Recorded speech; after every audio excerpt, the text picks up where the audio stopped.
She took her son to sports tryouts and froze when the billionaire father introduced another child as his only child. The words hit Brianna Corbin like a physical blow.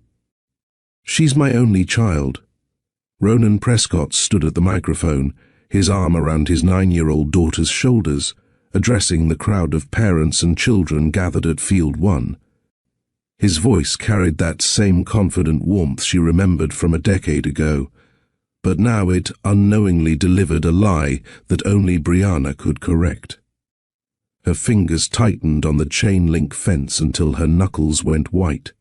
20 feet away, her son Grant bounced on his toes in line with the other boys, wearing the temporary jersey they'd given him at check-in, completely unaware that the man speaking was his father. What would you do if the man who unknowingly fathered your child stood in front of a crowd, introducing someone else as his only kid, while your son wore a jersey just a few yards away? Would you speak up? Would you run? Or would you stand frozen, watching two worlds you'd fought to keep separate suddenly collide? Thank you for helping Mr. Steele Rich Stories cross 2,500 subscribers. This community is growing because of you. If you know someone who believes secrets can stay buried forever, share this story with them right now. It might change how they view the truths they're hiding. And please, take a moment to like, comment, and subscribe so you never miss more powerful stories that remind us how quickly life can change. For 9 years, Brianna had protected her son from the truth about his father. She'd built walls around their life, created stories to fill the gaps, and convinced herself that keeping Grant away from the Prescott billions was keeping him safe. Now, standing at the edge of a youth soccer field, destiny had dragged them straight into Ronan's world.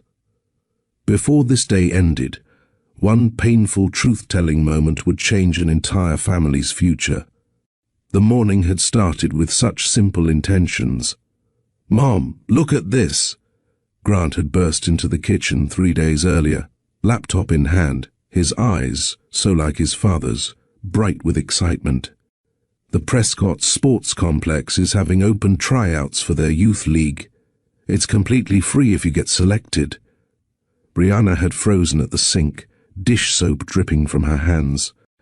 The Prescott Sports Complex sat like a small city on the north side of town, all glass and steel and perfect green fields.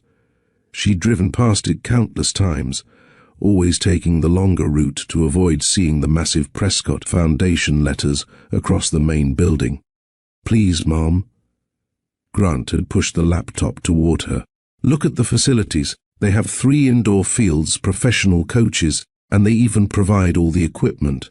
Tyler's older brother tried out last year and said it was incredible. The website showed gleaming facilities, smiling children in professional-grade uniforms, and testimonials from parents about how the program had changed their kids' lives. At the top of the page, a banner read, "Prescott Foundation Youth League, transforming young lives through sport." It says they especially encourage single-parent families to apply. Grant had added quietly, and Brianna's heart had cracked a little. Her son rarely mentioned their family structure directly, but she knew he noticed the absence, especially at school events when other kids had 2 parents cheering from the sidelines. She'd hovered her finger over the registration button, her mind racing through 1,000 scenarios. What were the odds Ronan would actually be there? He ran a billion-dollar empire. Surely he didn't attend every youth tryout his foundation sponsored. And Grant deserved this opportunity. The training alone would be worth thousands of dollars, money she didn't have. "Okay," she'd whispered, clicking submit before she could change her mind. "But just the tryout. We'll see what happens." Now, 3 days later, she sat in her 10-year-old Honda Civic in the complex's parking lot, staring up at the entrance. The building rose 4 stories, all tinted glass that reflected the morning sun. Banners hung from light poles, featuring young athletes mid-action with slogans like "Building Tomorrow's Champions" and "Where Potential Meets Opportunity." "This place is huge," Grant breathed from the passenger seat, his face pressed against the window. "Look at those fields, Mom. They're perfect. They were perfect." 6 regulation fields stretched out behind the main building, their grass so green and precisely cut it looked artificial. But Brianna knew it wasn't. The Prescotts would never settle for artificial anything. The registration table sat just inside the main entrance, staffed by volunteers in matching blue polos with the Foundation's logo. Brianna filled out the forms with steady hands, her pen hesitating only when she reached the line marked Father's name. She left it blank, as she always did. "Single, Mom?" the volunteer asked gently, noticing the empty line. She was an older woman with kind eyes and a warm smile. "This program is designed for kids exactly like your son. Mr. Prescott believes every child deserves access to elite training, regardless of their family situation or income level." Brianna managed a tight smile. If only the woman knew the irony of her words. They directed Grant to Field 1 for warm-ups, while parents were asked to wait in the viewing area, a covered section with benches along the fence line. Brianna chose a spot at the far end, away from the cluster of other parents who were already comparing notes about their children's soccer experience. She'd been watching Grant practice juggling with a soccer ball for maybe 10 minutes when the black SUV pulled up. It was the kind of vehicle that announced importance before anyone stepped out. Tinted windows, chrome details that caught the light, an engine that purred rather than rumbled. The driver emerged first, walking around to open the rear door. Ronan Prescott stepped out, and Brianna's breath caught in her throat. 10 years had been kind to him. His dark hair now carried distinguished touches of silver at the temples, and his face had matured from handsome to commanding. He wore casual clothes, jeans and a Foundation polo shirt, but they fit him with the precision that came from careful tailoring, the kind of understated quality that announced wealth without flaunting it. Then the other rear door opened, and a young girl jumped out, all energy and bright laughter. She had long hair pulled back in a ponytail and Ronan's same confident bearing. "Dad, you promised you'd let me help with the defensive drills. I promised you could watch and learn," Ronan corrected, but his voice carried unmistakable affection. He reached over and tugged her ponytail playfully. "Maybe next year, when you're 10, you can help demonstrate, but Caitlin Prescott doesn't wait for next year," the girl declared dramatically, making her father laugh, a rich, genuine sound that sent unexpected pain through Brianna's chest.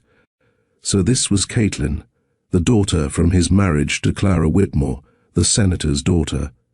The marriage that had happened just 18 months after that night in Miami, when Brianna had been young and foolish enough to believe a billionaire's son could love a bartender. "Attention, everyone!" A staff member's voice crackled through the speaker system. "Please gather at Field 1. Mr. Prescott would like to address all the families before we begin tryouts." Parents and children converged on the main field. Brianna hung back, positioning herself behind a group of taller fathers, but she could still see clearly as Ronan took the portable microphone. "Good morning, everyone," he began, his voice carrying easily across the field. "Thank you for bringing your children out today. I know Saturday mornings are precious family time, so we appreciate you sharing it with us." He paused, scanning the crowd with those intense eyes that had once made Brianna believe in fairy tales. "Some of you might wonder why a businessman cares so much about youth sports," he continued. "The truth is, sports saved me when I was young. My family had different expectations for my life. Boardrooms, not ball fields. But every moment I spent on a field like this taught me lessons no classroom could. Teamwork, perseverance, the courage to fail and get back up." Several parents nodded appreciatively. Grant had moved closer to the front with the other kids, his attention completely focused on Ronan. "When I became a father," Ronan said, putting his arm around Caitlin's shoulders, "everything changed. This little one made me realize that success isn't measured in business deals or profit margins. It's measured in the opportunities we create for the next generation. Caitlin beamed up at him, and he smiled back with such obvious love that Brianna had to look away. "She's my only child," Ronan continued, the words landing like stones in Brianna's stomach. "And watching her grow has made me passionate about ensuring every child, regardless of their background, has access to the same opportunities she does. That's why we created this program. That's why we're here today." The crowd applauded. Brianna stood perfectly still, her body fighting between flight and collapse. He didn't know. Of course he didn't know. She'd never told him, had never tried to contact him after seeing his engagement announcement in the society pages just weeks after Miami. But hearing him say only child with such certainty, such casual confidence, ripped open wounds she'd thought had healed. Her mind flooded with memories she usually kept locked away. Grant's first steps, his first day of school, every father-son event she'd had to explain away, every time he'd asked why he didn't have a dad like other kids, every night she'd sat up wondering if she'd made the right choice, keeping him from this world of private jets and trust funds and complicated family dynamics that could swallow a little boy whole. Now, Ronan was saying, "Let's see what you kids can do. Coaches, please divide them by age group. Parents, feel free to watch from the sidelines. We'll run through some basic skills assessments, nothing too intense. Remember, kids, we're not just looking for current skill levels. We're looking for heart, determination, and coachability." The crowd dispersed. Grant jogged back to Brianna, his face flushed with excitement. "Mom, did you see him? Ronan Prescott actually talked to us. And his daughter seems cool. Maybe if I make the team we'll be friends." The innocent hope in his voice nearly broke her. "Maybe, sweetheart. What did you think of him? The Prescott guy?" Brianna forced herself to meet her son's eyes, Ronan's eyes, though Grant didn't know it. I am passionate about the program. Tyler's brother said he actually shows up to practices sometimes. Can you imagine? A billionaire teaching soccer moves?" Grant bounced on his toes, energy radiating from every pore.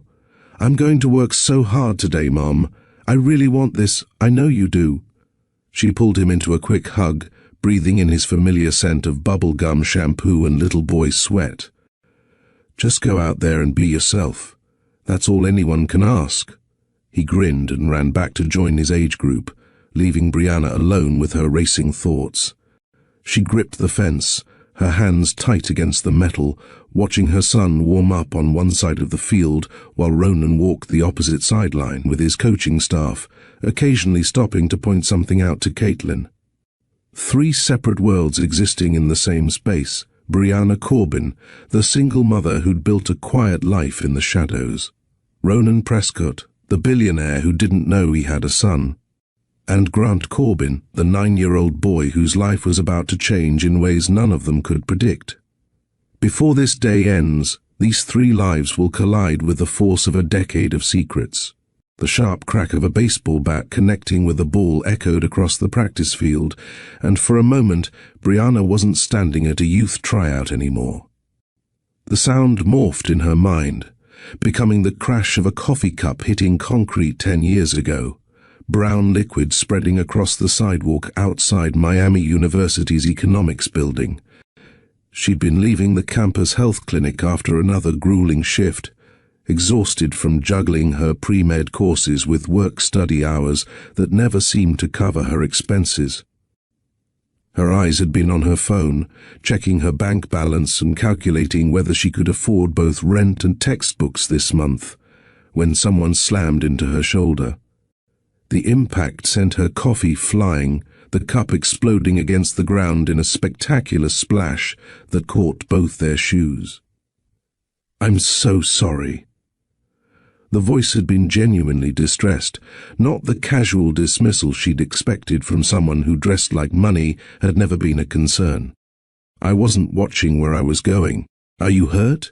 Brianna had looked up into eyes that seemed incapable of insincerity. Ronan Prescott stood there in designer jeans, and a simple white shirt that probably cost more than her monthly food budget, but his expression showed real concern, not the practiced politeness of someone going through social motions.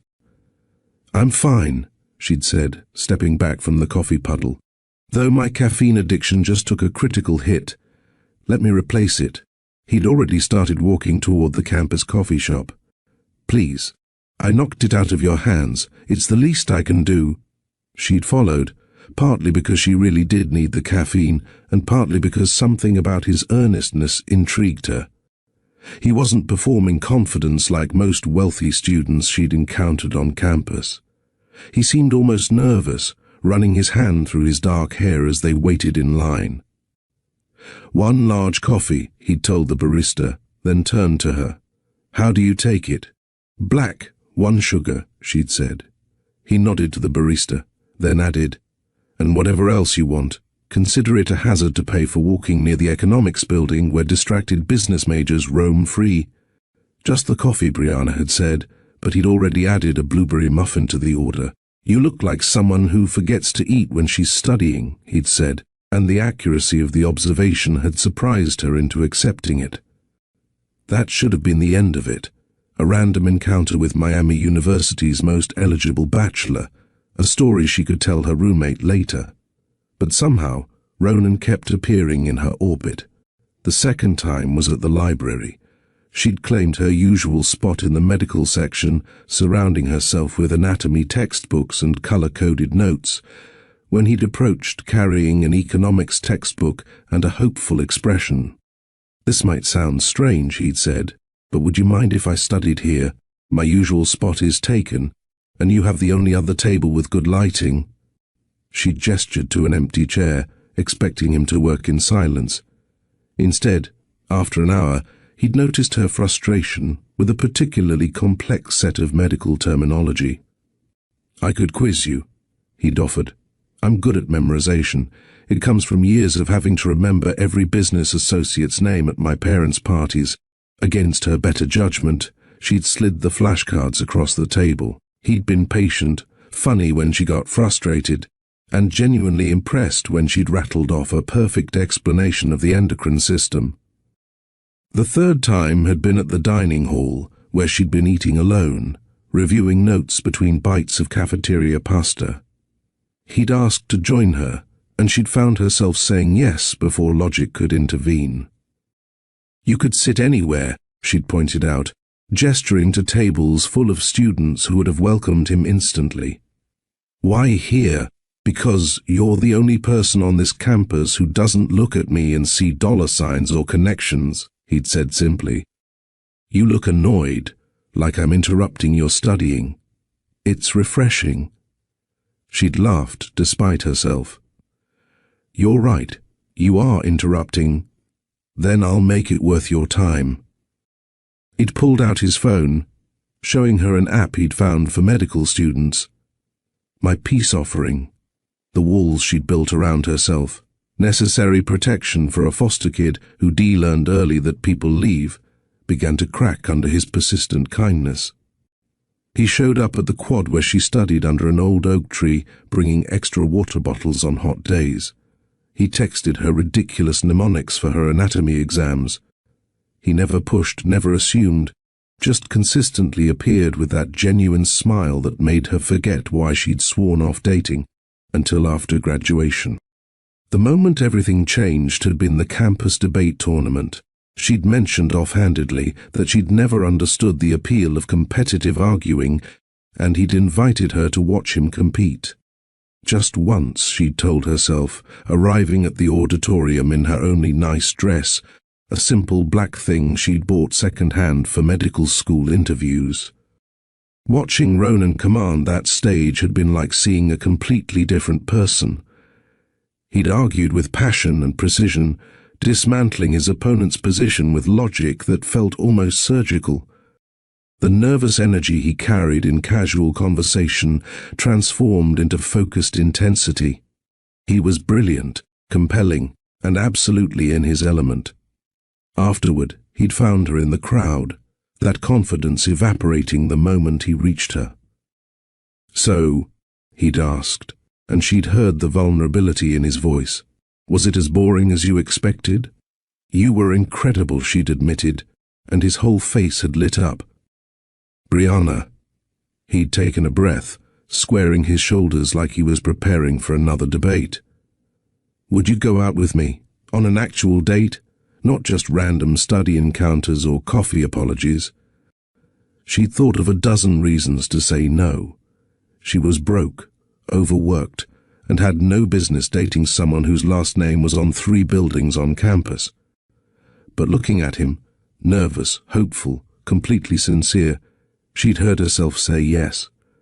Their first official date had been simple. Dinner at a small Italian restaurant off campus where the tables wobbled and the breadsticks were unlimited. He'd asked about her childhood, and instead of changing the subject when she mentioned foster care, he'd listened, really listened. 7 different homes before I aged out, she'd told him over plates of spaghetti. Some were okay, some weren't. But they all taught me that the only person you can really count on is yourself. That must have been lonely, he'd said, not with pity but with understanding. Sometimes. She'd twisted her napkin, unused to such honest conversation, but it also made me strong, independent. I know exactly what I want from life, which is to be a doctor, to help people who can't help themselves. And someday, she hesitated, then pushed forward, someday to be the kind of parent I never had, present, stable, someone who shows up. He'd reached across the table, taking her hand. You'll be amazing at all of that. As weeks turned into months, their relationship deepened beyond anything Brianna had expected. Late-night study sessions became as much about conversation as academics. He'd spread out on her tiny dorm room floor, papers everywhere, telling her about the weight of being a Prescott. My mother, Lydia, she sees me as an extension of the family brand, he explained one night, his head in her lap as she played with his hair. Every choice I make has to reflect properly on the Prescott legacy, and my father, Martin, he's already planned my entire life. Which firm I'll work for after graduation, which boards I'll sit on, who I'll marry. Who will you marry? She'd kept her voice light, but her hand had stilled. Someone appropriate, he'd said bitterly. Someone whose family moves in the right circles, whose connections will strengthen our position. Love doesn't factor into their equations. What do you want? He'd sat up, turning to face her with intensity that made her breath catch. I want to build something meaningful. Youth sports programs for kids who can't afford equipment, let alone elite training. I want to use the Prescott name to open doors, create opportunities, not just accumulate more wealth we don't need. That's beautiful, she'd said, meaning it. I want you to be part of it, he'd continued, taking her hands. I know it's only been a few months, but Brianna, I'm not going anywhere I can't take you. My parents will have to accept that. They'd started dreaming together after that, lying on the grass after his debates or her exams. They'd designed their future programs. He had the business knowledge and connections. She understood the medical and psychological support disadvantaged kids would need. They'd argue playfully about details, how many kids per program, which sports to focus on first, whether academic support should be mandatory or optional. Our kids will have to participate, she'd said one evening as spring semester wound down. No special treatment just because their parents run the program. Our kids. He'd turned to her with such hope in his eyes. Hypothetically, she'd clarified, but she'd been smiling. I'm just saying if we had kids someday, they'd probably be stubborn like you. And brilliant like you, he'd countered. Working so hard they forget to eat until their devastatingly handsome father brings them sandwiches, or their incredibly patient mother reminds them that there's more to life than winning every argument. We'll be different, he'd said, suddenly serious. We won't be the kind of parents who miss recitals for board meetings. We won't send nannies to school plays or write checks instead of showing up. We'll be there. Every game, she'd agreed. Every science fair. Every broken heart and skinned knee. Promise me something, he'd said, pulling her close. Whatever happens with my family, whatever pressure they apply, we choose each other. We choose the life we're planning, not the one they've mapped out. I promise, she'd whispered against his lips. But even then, there had been signs of trouble ahead. His mother's visits to campus had increased in frequency as graduation approached. Lydia Prescott was a force of nature wrapped in designer suits and cool politeness. She'd been cordial to Brianna but never warm, her eyes constantly evaluating, finding her lacking in some unspoken way. Ronan tells me you're studying medicine, Lydia had said during one particularly tense lunch. How ambitious. Of course, the hours must be grueling. Hard to maintain relationships with such demanding careers. Some things are worth making time for, Brianna had responded, and Ronan had squeezed her hand under the table. Martin Prescott had been less subtle in his dismissal. During a charity gala Ronan had insisted she attend, his father had introduced her to business associates as Ronan's friend from school, despite them having dated for nearly a year at that point. Don't let them get to you, Ronan had whispered later as they'd slowly danced in a corner of the ballroom. They'll come around once they see I'm serious. And if they don't, then they'll have to accept it anyway. He'd spun her out and back, pulling her closer. I told you, I'm not going anywhere without you. The last night before graduation, they'd driven to the beach, away from campus, away from families arriving for ceremonies, away from the pressure that seemed to build with each passing day. They'd sat on a blanket, watching stars appear one by one in the darkening sky. My parents have a summer planned for me, he'd said quietly. Internship at my father's firm, then a family trip to Europe. They're calling it my graduation gift, but I know what it really is, an attempt to put distance between us. It's 3 months, Brianna had said, trying to sound more confident than she felt. We can handle 3 months. We can handle anything, he'd agreed, turning to face her. Because what we have is real. It's not some campus romance that fades after graduation. This is the beginning of everything we've planned. He'd kissed her then, under stars that seemed to promise forever. Neither of them could have known that within 3 months, everything would shatter, leaving Brianna pregnant and alone, reading about his engagement to Clara Whitmore in the society pages, while morning sickness turned her stomach. But that night on the beach, with his arms around her and their dreams still intact, she'd believed him. She'd believed in their plans, their promises, their future full of stubborn, hard-working children they'd raised differently than they'd been raised. Now, standing at the fence of the Prescott Sports Complex, watching the son Ronan didn't know existed run drills with other hopeful kids, those promises felt like echoes from someone else's life. The boy with the genuine smile and nervous energy had become the polished billionaire addressing crowds. The girl who'd believed love could overcome family pressure had become the woman who'd learned that sometimes protecting your child means keeping secrets that eat you alive.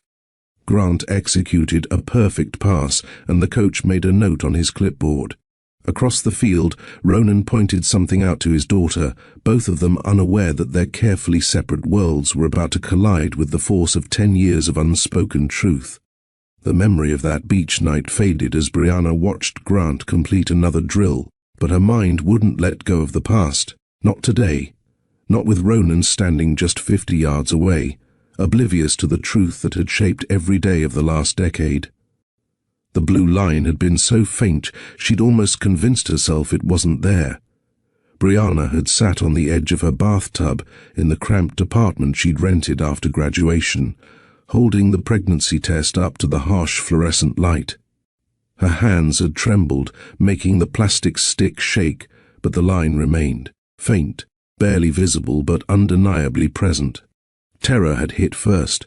Raw, primal fear of how she'd manage medical school with a baby, how she'd afford anything when she could barely cover rent. But then, placing her hand flat against her still flat stomach, something fiercer had risen. Protectiveness. Love for someone she hadn't even met yet. Ronan had to know. Whatever had happened during his family's European trip, whatever distance 3 months of separation had created, he deserved to know about their child. She wouldn't be the kind of person who kept secrets this big. Their baby deserved better than that. She'd called his phone first, listening to it ring before going to voicemail. His voice on the recording sounded different somehow, more formal, less like the boy who'd quoted medical textbooks to make her laugh. "Ronan, it's me. I need to see you. It's important. Please call me back. Please, just 5 minutes. This isn't about us. It's about something bigger." His roommate finally answered on day 3, sounding uncomfortable. "Brianna, hey. Look, Ronan's he's with his parents a lot lately. Serious family stuff. Maybe give him some space." Space. As if she had the luxury of space with a baby growing inside her and morning sickness that left her dizzy during her hospital rounds. On day 5, she'd driven to the Prescott estate. The mansion sat behind gates that looked decorative until you got close enough to see the security cameras and electronic locks. Old money trying to look welcoming while keeping the world at arm's length. Brianna had pressed the intercom button with a shaking finger. "Yes?" The voice had been professionally neutral. "Brianna Corbin to see Ronan Prescott. Please, it's urgent." A pause. 1 moment. The gates had opened after what felt like hours but was probably only minutes. The driveway curved through manicured gardens that probably cost more to maintain than her annual rent. The house itself rose 3 stories, all white columns and perfect symmetry, like something from a movie about people who owned things rather than worked for them. She'd barely raised her hand to knock when the door opened. Lydia Prescott stood there in cream-colored slacks and a silk blouse, her smile as perfectly constructed as her house. "Brianna, what a surprise." Her tone suggested it was anything but. "Please, come in." The foyer had been all marble and crystal, cold despite the summer heat outside. Lydia had led her to a sitting room that felt more like a museum exhibit than a place where people actually sat. Everything white and gold, nothing that showed wear or warmth or actual living. "Can I offer you something to drink? Water? Tea? I'm afraid he's out at the moment." Lydia had settled into a chair with practiced grace. "But perhaps I can help. You seem distressed. I need to speak with him directly. It's personal. I imagine it is." Lydia's eyes had tracked to Brianna's protective gesture. "You're a smart girl, Brianna. That's always been clear. Your ambition, your drive to rise above your circumstances, it's admirable." The compliment had felt like a trap being set.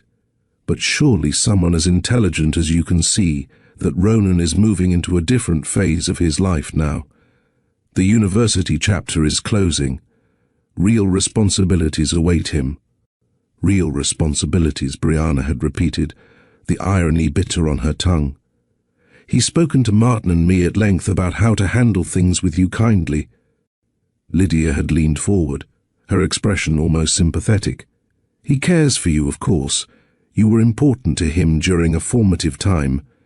But he also recognizes that prolonging things would only hurt you more in the long run." He said that? The words had come out strangled. Not in so many words. He's too kind-hearted to be that direct. But when a young man asks his parents for advice on letting someone down gently and making sure she's taken care of, the meaning is clear. Lydia had stood then, moving to an antique desk where she'd pulled out a checkbook. The scratch of her pen had been the loudest sound in the room. "This should help you make a fresh start," she'd said, sliding the check across the coffee table. "Consider it a graduation gift." Or, Her eyes had dropped meaningfully to Brianna's midsection. Assistance with any medical decisions you might need to make. Brianna had looked at the check. $50,000. More money than she'd ever seen in one place. Enough to cover medical school applications, moving expenses, baby supplies, everything. You think you can buy me off? I think I'm offering you options.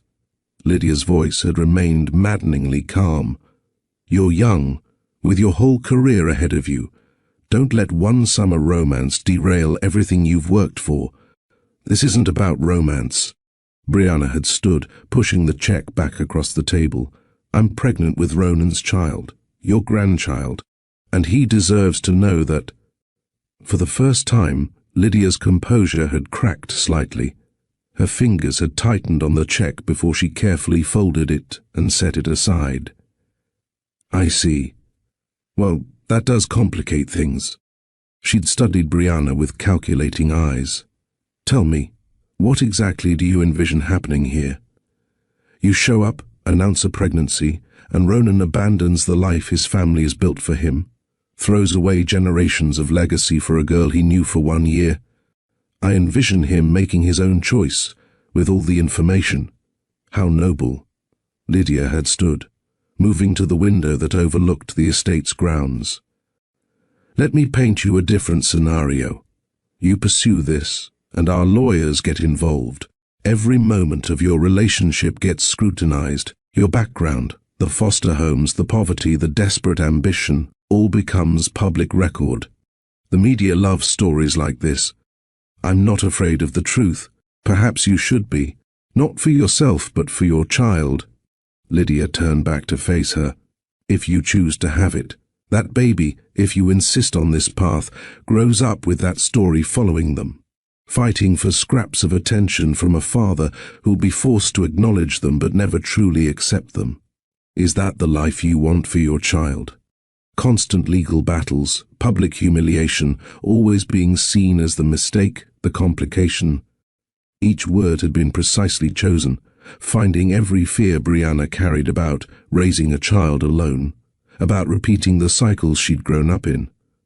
Or, Lydia had continued, returning to her chair, you take the help offered. You move forward with your life and career. Your child grows up away from this toxic spotlight, with a mother who can provide stability without constant warfare and media attention. You're asking me to lie to my child about their father.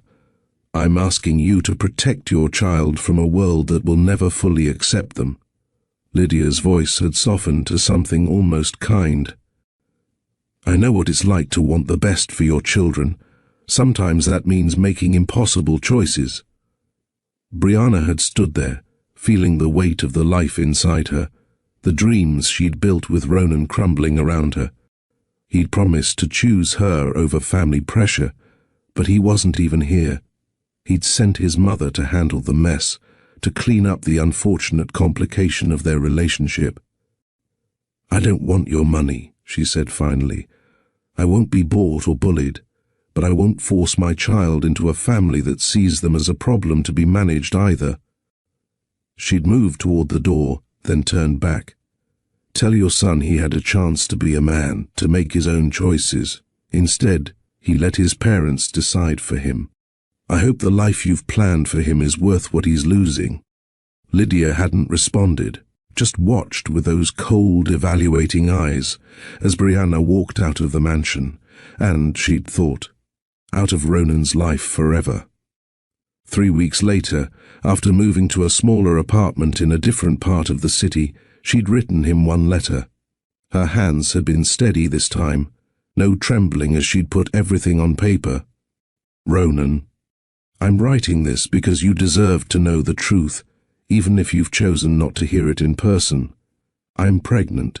The baby is yours. I tried to tell you, but your mother made it clear that you'd already made your choice. I won't beg. I won't force my way into a life where I'm not wanted.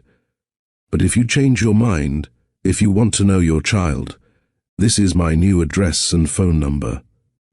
I loved the boy who dreamed of building something meaningful, who promised we'd be different kinds of parents. I hope he still exists somewhere beneath the man your family is creating.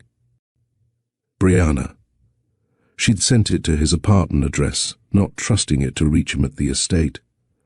Then she'd waited. Days turned to weeks. Her phone stayed silent. The mailbox stayed empty except for bills and grocery store circulars. 2 months later, she'd seen the announcement in the society pages while waiting at her doctor's office. Prescott Air engaged to Senator's daughter. The photo showed Ronan in a tuxedo, his arm around Clara Whitmore, both of them smiling at some charity gala. He looked polished, successful, exactly like the man his parents had always intended him to become. She'd thrown up in the office bathroom, though by then the morning sickness had mostly passed. Later, she'd wonder if he'd ever received her letter, if his mother had intercepted it, if it would have mattered either way. What she didn't know, couldn't know, was that Lydia had gone to her son that same evening with a different story entirely. She'd told him Brianna had come by, yes, but seeking money. That she'd accepted a generous settlement to start fresh, and specifically asked that Ronan not contact her again. She'd even produced a cash check as proof. Though Brianna had never touched the original, Lydia had simply written another to a charitable foundation and destroyed Brianna's refused check, keeping the transaction record. She's a practical girl, Lydia had told her son, watching his face crumble with controlled devastation. She knew it couldn't work long term. This is cleaner for everyone. You can move forward with the plans we've discussed. Clara is a lovely young woman, and her family's connections will serve you well. Ronan had wanted to call Brianna, to hear it from her directly, but when he'd tried her number, it had been disconnected. His visit to her old apartment found new tenants who knew nothing about where she'd gone. The university had no forwarding information they could share. It was as if she'd vanished, and the check his mother showed him suggested she'd wanted it that way. But standing at the fence now, watching Grant laugh with another boy as they practiced headers, Brianna couldn't think about Ronan's side of the story. She only knew her truth. She'd walked away from that mansion 10 years ago feeling like she'd had to choose between her dignity and her child's safety. She'd chosen dignity, chosen to raise Grant away from people who saw him as a problem before he was even born. If you were in Brianna's position, pregnant, broke, facing a powerful family that could destroy you with their legal team and media connections, would you have fought harder to reach him, or walked away like she did? Take a moment to really think about it and drop your honest answer in the comments. If this story is hitting close to home, please hit that like button and share it with someone who's ever felt powerless against money and influence. The whistle blew, calling the boys back for the next drill. Grant jogged past where his father stood, close enough to touch, neither knowing the truth that connected them. 10 years of silence, 10 years of secrets, all leading to this field where past and present were about to collide in ways none of them could prevent. Brianna held the fence tighter, her hands aching from the pressure, knowing that before this day ended, the choice she'd made in that cold mansion sitting room would finally come to light. The only question was whether anyone would survive the truth intact. The hospital room had been too quiet when Grant was born. No excited father pacing the hallways, no grandparents bursting through the door with balloons and cameras. Just Brianna, her labor and delivery nurse, and the steady beep of monitors marking time. When they'd placed him on her chest, 6 pounds, 3 ounces of perfection with a shock of dark hair, she'd whispered promises only he could hear. "It's just you and me, little one, but that's enough. We're enough." She'd named him Grant after her grandfather, the only family member who'd ever shown her genuine kindness before the state had taken her away. Grant Corbin. Her name, her choice, her son. The birth certificate had one parent's name, and that was all he'd ever need. Those early months had blurred together in a haze of exhaustion and fierce love. Brianna would prop textbooks against the breast pump while studying for her nursing certification exams, Grant sleeping in a second-hand bassinet beside her desk. She'd rock him through colicky nights, reviewing medical terminology in a soft sing-song voice that seemed to calm them both. "The patella connects to the tibia," she'd whisper, swaying in the darkness of their studio apartment. "And the tibia is the larger of the two lower leg bones. Your legs will be strong someday, baby boy. You'll run faster than anyone." The nursing assistant job at County General hadn't paid much, but it had kept them afloat. She'd work night shifts when she could find babysitting, catching brief naps in the break room between rounds. The other nurses had been kind, slipping her extra meals from the cafeteria, pretending not to notice when she dozed off during shift changes. By the time Grant was 2, walking on those strong legs she'd predicted, they'd moved into a small 2-bedroom apartment in a working-class neighborhood where kids played in the streets and neighbors actually knew each other's names. That's where she'd met Denise Harper and her daughter Maya. Denise had knocked on their door the day they'd moved in, holding a casserole dish and wearing a smile that reached her eyes. "Welcome to the building. I'm in 3 Billions with my girl Maya. She's about your son's age. I appreciate the food, but we're fine," Brianna had said, her walls still high. "We don't need—" "Honey, this isn't charity," Denise had interrupted gently. "This is a community. There's a difference. Today I bring you dinner because you're busy unpacking. Next month, maybe you will watch Maya for an hour while I run to the store. That's how we do things here." Over the years, Denise had become the closest thing to family Brianna had ever known. Not charity, but genuine friendship. Maya and Grant had grown up like siblings, racing through the hallways, building blanket forts, sharing the childhood Brianna had never had. Money had remained tight, even after Brianna had passed her RN certification and gotten better shifts at the hospital. Every dollar had been stretched, calculated, allocated. She'd learned to shop sales, to mend instead of replace, to make games out of necessities. "Why are we having breakfast for dinner again?" 5-year-old Grant had asked one evening over scrambled eggs and toast. "Because we're rebels," Brianna had told him, making him giggle. "We make our own rules." She'd never let him feel the weight of their financial reality. When his shoes had worn through, she'd patched them with duct tape and called them his special racing shoes.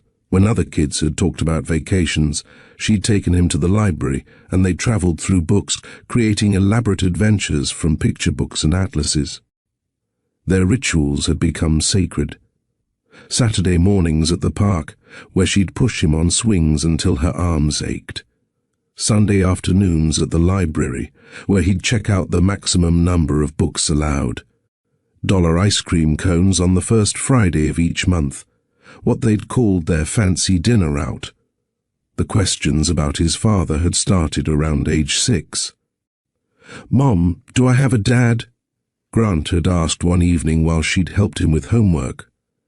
The question had been casual, curious rather than painful. Brianna had set down the pencil, choosing her words carefully. "You do, sweetheart. He was someone I loved when I was younger, before you were born." "Where is he?" "Life pulled us in different directions. Sometimes that happens with adults. It's complicated, and I need you to understand something very important. None of it was your fault. You are perfect exactly as you are." Did he not want me? The question had nearly broken her, but she'd kept her voice steady. "He never got the chance to know you. If he had, he would have loved you. How could anyone not love you?" Grant had accepted this explanation with the practical acceptance of children, filing it away and returning to his math worksheet. But Brianna had lain awake that night, wondering if she'd said the right things, if the half-truths were better or worse than the full story. As Grant had grown, fragments of Ronan's life had filtered through despite her best efforts to avoid them. A newspaper left on the break-room table with headlines about Prescott Ayres Charitable Foundation. A patient gossiping about attending the same gala as that handsome Prescott boy and his elegant wife. Each mention had been a small wound, carefully hidden from Grant. The wedding announcement had been the hardest. She'd been grocery shopping when she'd seen it on a magazine cover. Billionaire's fairy tale wedding. Ronan Prescott marries Clara Whitmore. The photos had shown an elaborate ceremony. Hundreds of guests. Ronan looking exactly like the man his parents had wanted him to become. Brianna had left her cart in the aisle and walked out empty-handed. Years later, she'd overheard two nurses discussing Clara Prescott's battle with cancer.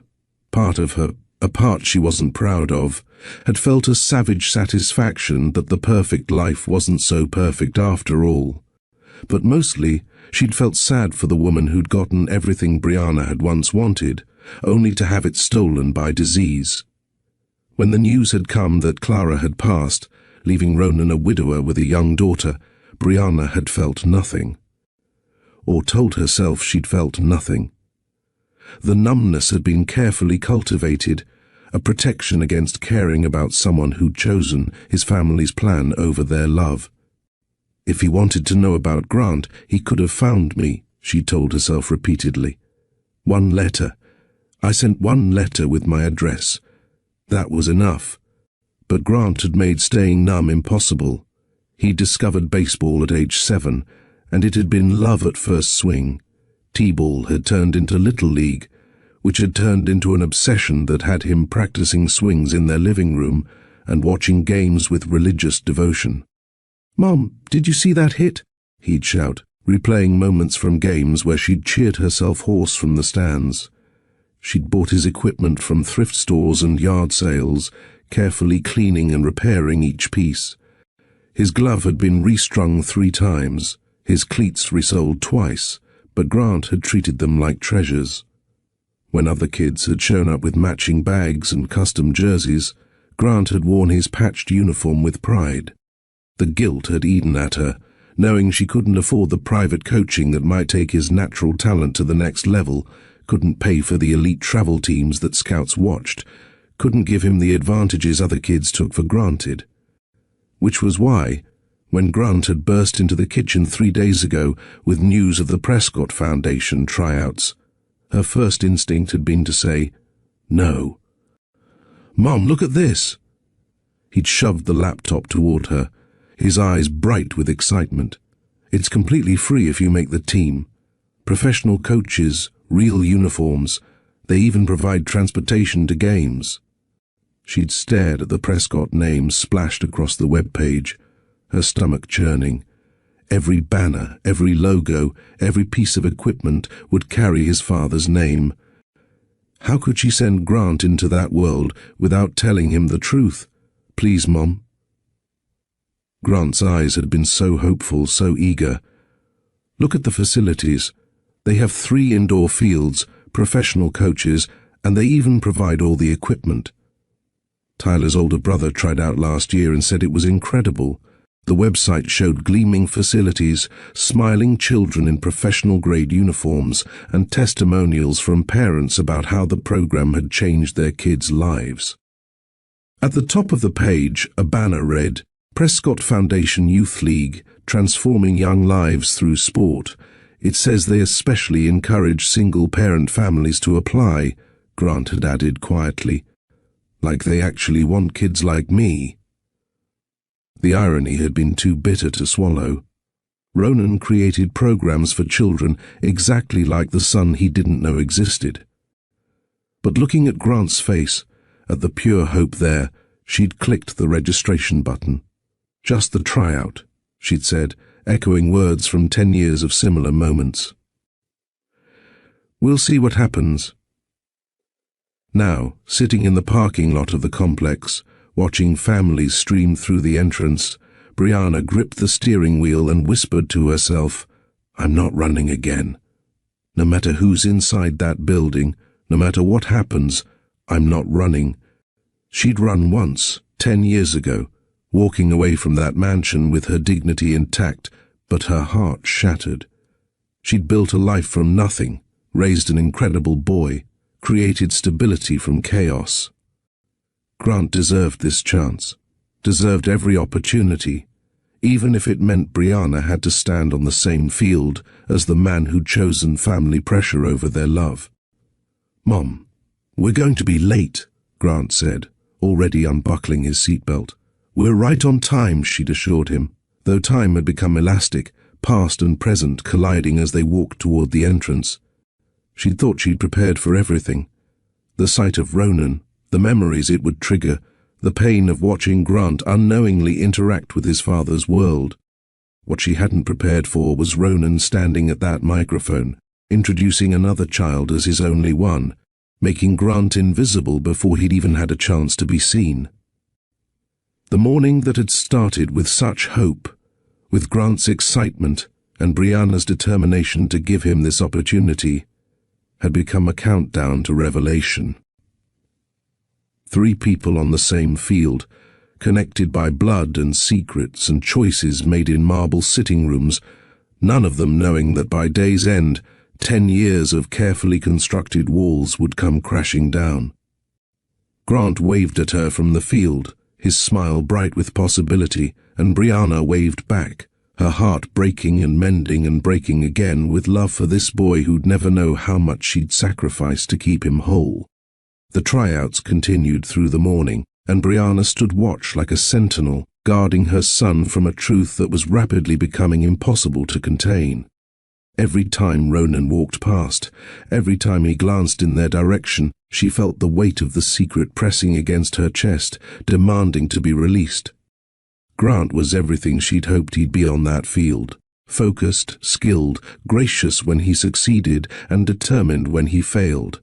He helped younger kids who struggled, encouraged teammates, and played with a joy that reminded her why she'd fought so hard to give him a normal childhood. But normal was about to shatter. The careful boundaries she'd maintained for a decade were crumbling with every passing moment, and Brianna knew that before the sun set on this day, everything would change. The tryout chaos had intensified by mid-morning. Whistles shrieked across 3 fields as coaches divided kids into skill groups. Parents pressed against the fence line, phones out, recording every moment. The air filled with the crack of bats, the thud of balls hitting gloves, and the constant encouragement and corrections from the coaching staff. First time at one of these? The woman beside Brianna had a warm smile and tired eyes. "I'm Reina Morales. That's my son Carlos, number 12. Brianna. My son Grant is in the blue pinny." She pointed to where Grant was fielding grounders, his concentration absolute. "He's got good form," Reina observed. "Natural athlete. These Prescott programs are incredible if they get in. My older son went through it 3 years ago. College scouts are already calling." Brianna nodded, trying to focus on Reina's chatter about equipment costs and practice schedules, anything to avoid watching Ronan move through the complex like he owned it, which technically he did. But then she felt it, that sensation of being watched that raises the hair on your neck. She turned slightly and found Ronan's eyes on her from across the field. He'd been mid-conversation with a coordinator, clipboard in hand, but his attention had shifted entirely to her. For a moment, neither moved. 10 years collapsed into nothing. She was 22 again, watching him across a crowded campus dining hall, feeling that same magnetic pull she'd tried so hard to forget. He said something to the coordinator, handed off the clipboard, and started walking along the fence line toward her. "Excuse me," Brianna murmured to Reina, moving away from the crowd of parents to a quieter section near the equipment shed. Ronan approached slowly, hands in his pockets, like someone approaching a skittish animal. When he stopped, leaving a careful distance between them, she could see the changes up close. Fine lines around his eyes, touches of silver she'd noticed from afar, but also something harder to define. A weight in his expression that hadn't been there at 21. Brianna. Her name on his lips after a decade sounded foreign and familiar at once. "Hello, Ronan. You look—" He paused, seeming to catch himself. "You look well. Good. You look good. Thank you. You too. The politeness felt absurd given their history, but what else was there? I heard you became a nurse. That's wonderful. You always wanted to help people. I did. She kept her voice neutral, professional. And you built your foundation, helping kids, trying to... He glanced at the fields. It's something I'm actually proud of, unlike most of the family business. Silence stretched between them, filled with 10 years of unspoken words. Then a cheer went up from field 2, where the 9-year-olds were practicing. Grant had just made a diving catch, rolling and coming up with the ball raised triumphantly. That kid's got a heart, Ronan said, his attention drawn to Grant. Look at that. Completely laid out for it. Brianna's throat tightened. He loves the game. You can tell. Some kids are here because their parents want them to be, but that one... Ronan watched as Grant helped another boy up who'd tripped. He's tough too. Took a hard grounder to the chest earlier, didn't even flinch. Just threw to first and got out. Each word of praise for his son, delivered unknowingly, sent pain and something like joy through Brianna's chest. This was what she'd imagined once. Ronan teaching their children sports, cheering from sidelines, being the father he'd promised to be. Is that your son? He asked, noticing her focus on Grant. Yes. The word came out steadier than she'd expected.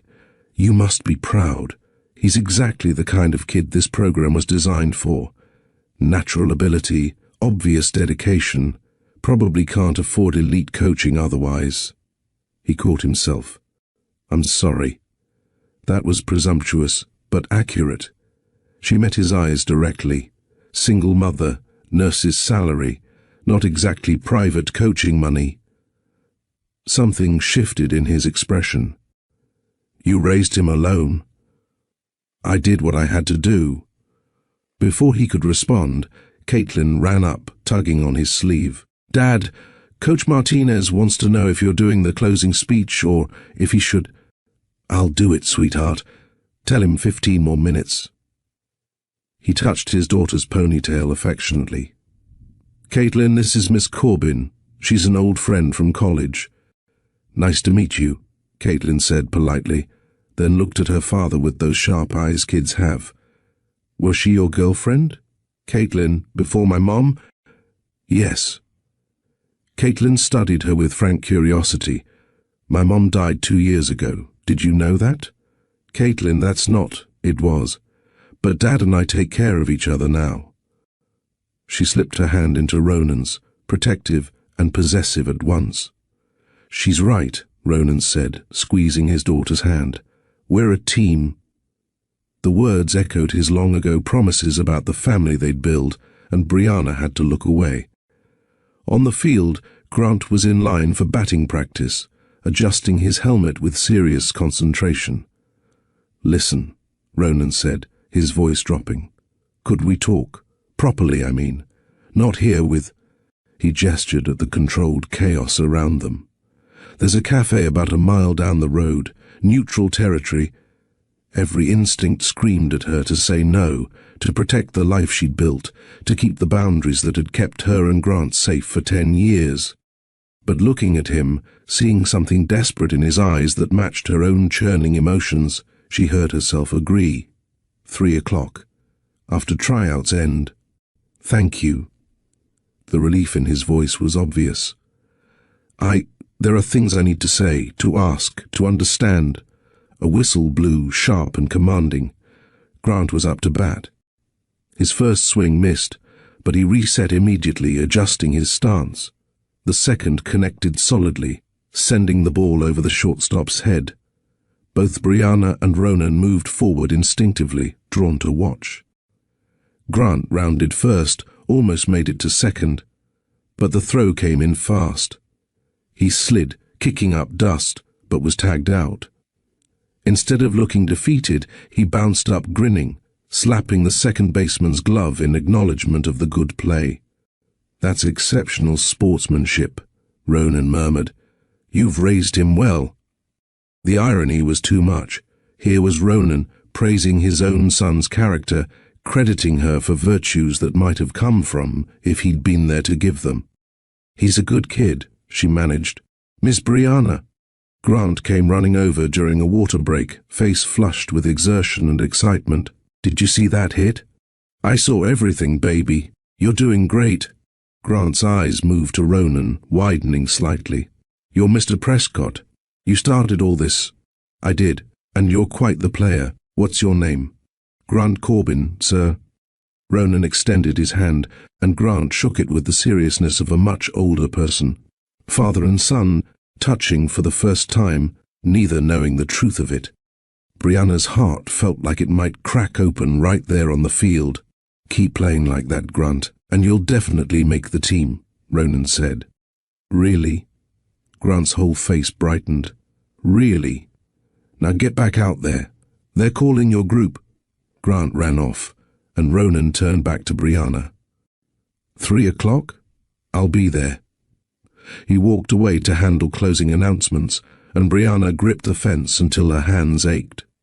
Raina appeared beside her again. "Was that Ronan Prescott? You know him?"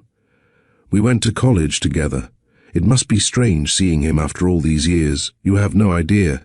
The tryouts ended with Ronan thanking everyone for coming, promising decisions within a week, encouraging the kids to keep working hard regardless of outcomes. Professional, warm, exactly the kind of speech that made parents trust him with their children. Grant ran to Brianna as soon as they were dismissed, practically vibrating with energy.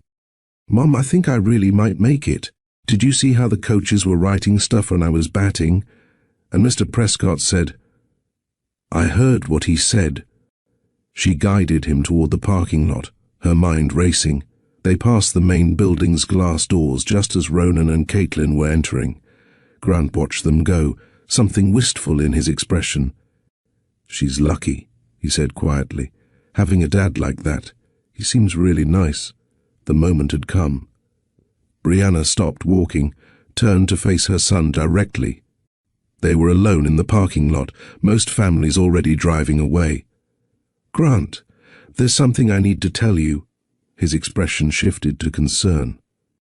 "Are you okay? You've been weird all morning." "I'm okay. But this is important." She took a breath, years of preparation for this moment, not making it easier. "You know how I told you your father was someone I loved when I was younger? That life pulled us apart. Yeah, Grant, Ronan Prescott is your father." The words hung in the air between them. Grant's face went through a series of expressions: confusion, disbelief, understanding, hurt, before landing on something she couldn't quite read. "The guy who owns all this, who was just talking to us." His voice had gone very small. "Yes, does he know about me?"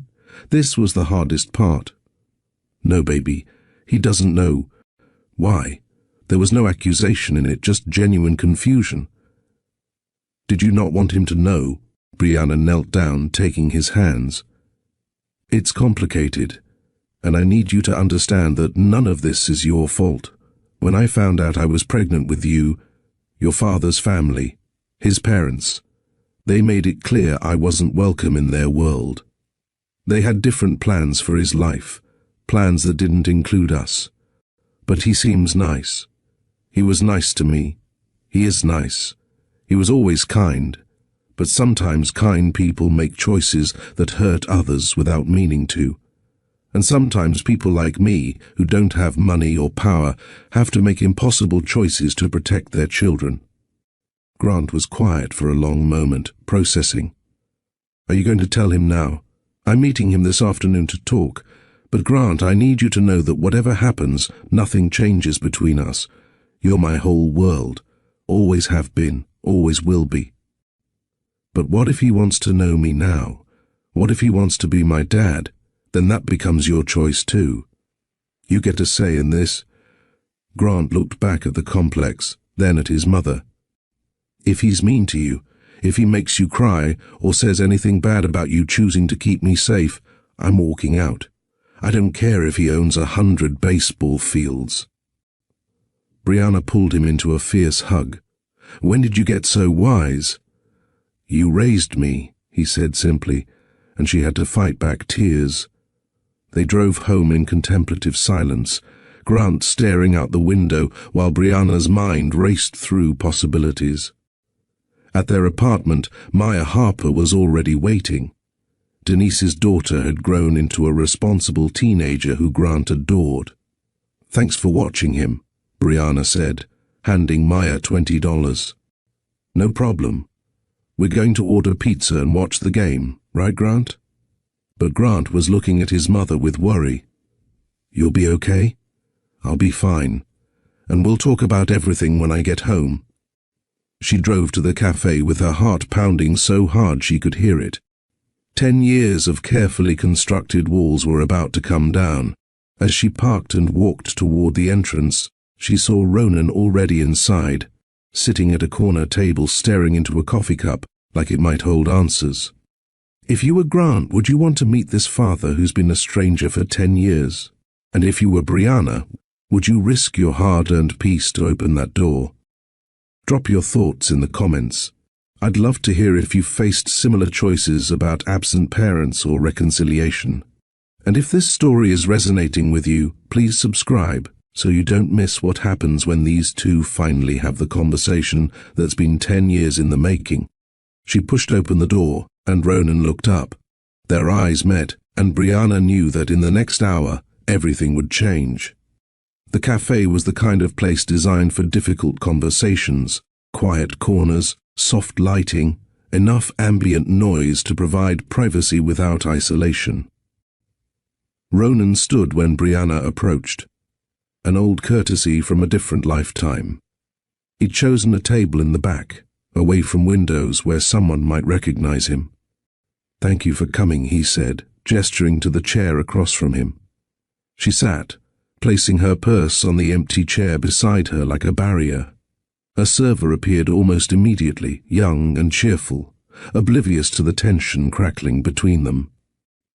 "What can I get you?" "Large coffee, black, 1 sugar," Brianna said. The server left, and Ronan's expression shifted to something she couldn't quite read. "You still take it the same way. Some things don't change. And some things change completely." He leaned back, studying her face like he was trying to reconcile the girl he'd known with the woman sitting across from him. 10 years is a long time. It is. The silence stretched until the server returned with Brianna's coffee. She wrapped her hands around the cup, needing something to hold on to, some anchor against the conversation looming ahead. Ronan took a breath, squared his shoulders like he was preparing for one of his old debates, and asked the question directly, "Is he mine?" No preamble, no dancing around it. Just the blunt question that had probably been burning in his mind since he'd seen her at the fence. Brianna met his eyes without flinching. "Yes. Grant Corbin is your son." The words landed like physical blows. She watched emotions flash across his face, shock, even though he'd clearly suspected it, then something deeper. Grief, maybe, or loss. His hand tightened on his coffee cup, knuckles going white. 10 years, he said quietly, more to himself than her. "He's 10 years old. I've missed 10 years. He's 9, Brianna corrected. "But yes, you've missed all of it. Why?" The word came out raw. "Why didn't you tell me? Why didn't you—" He stopped, running his hand through his hair in a gesture so familiar it hurt. "I had a right to know." "You did," Brianna agreed, her voice steady despite the emotions churning inside her. "And I tried to give you that right. Do you remember the weeks after your family's European trip, when you were supposedly too busy with serious family discussions to answer your phone? I was dealing with your parents mapping out your entire future, I know, but I was dealing with morning sickness and terror, trying to reach you to tell you we were going to have a baby." Ronan's face had gone very pale. "You tried to call?" 7 times over 3 days. When I finally gave up on the phone, I drove to your family's estate." She saw recognition dawn in his eyes. "You went to the house?" "I went to the house. The memory still tasted bitter. Your mother greeted me at the door. very politely brought me into that pristine sitting room that felt like a museum. And then she told me how you'd been asking for advice on letting me down gently and making sure I was taken care of. I never said that. His voice was sharp, defensive. I never. She pulled out a checkbook, Ronan, wrote me a check for $50,000, called it a graduation gift or help with medical decisions. Brianna's hands shook slightly, and she pressed them flat against the table. When I told her I was pregnant with your child, she didn't even blink. Just warned me about legal war and public humiliation if I tried to force my way into your life. My mother told me you took money. Ronan's voice had dropped to almost a whisper. She said you came by, that you decided it was best to make a clean break, and that you'd accepted financial help to start fresh. I refused the money. I walked out of that house and never looked back, but she showed me. He stopped, understanding clearly dawning across his features. She showed me a cashier's check as proof. Then she wrote another one and cashed it herself, or donated it somewhere and destroyed the original. I don't know. What I do know is that I left that mansion, moved to a different apartment, and wrote you one letter with my new address and phone number. Ronan's expression shifted from confusion to something darker. I never received a letter. I sent it to your apartment address, not the estate. Didn't trust your family not to intercept it. My roommate was supposed to forward my mail for months after I moved out. He was thinking aloud now, piecing together a puzzle. But my mother was helping me organize everything during the move. She insisted on handling the forwarding process herself. The silence that fell between them was heavy with the weight of manipulation and lost time. Brianna watched him process, saw the exact moment he realized how thoroughly his mother had orchestrated their separation. I should have questioned their story, he said finally. I should have known you better than to believe you'd take money and disappear, but I was... He paused, searching for words. I was drowning in family pressure, being fast-tracked into the corporate path I'd always dreaded, and believing their version was easier than fighting for something they'd made clear was impossible. Easier for you, Brianna said quietly. While I was delivering our son alone in a hospital, working night shifts to afford diapers, studying for nursing exams with a crying baby in the next room. I know. His voice broke slightly. And I can't, there's no apology big enough for that. For every night you were alone, for every milestone I missed, first steps, first words, first day of school, every baseball game, every skinned knee, every moment you had to be both parents because I wasn't there. The apology was specific, detailed, exactly what she'd needed to hear for 10 years. But hearing it now, seeing the genuine anguish in his face, brought no satisfaction. Only sadness for all they'd lost. I need you to understand something, Ronan continued. After you disappeared, after I thought you'd chosen to leave, I let my family arrange my life. I married Clara Whitmore 18 months later.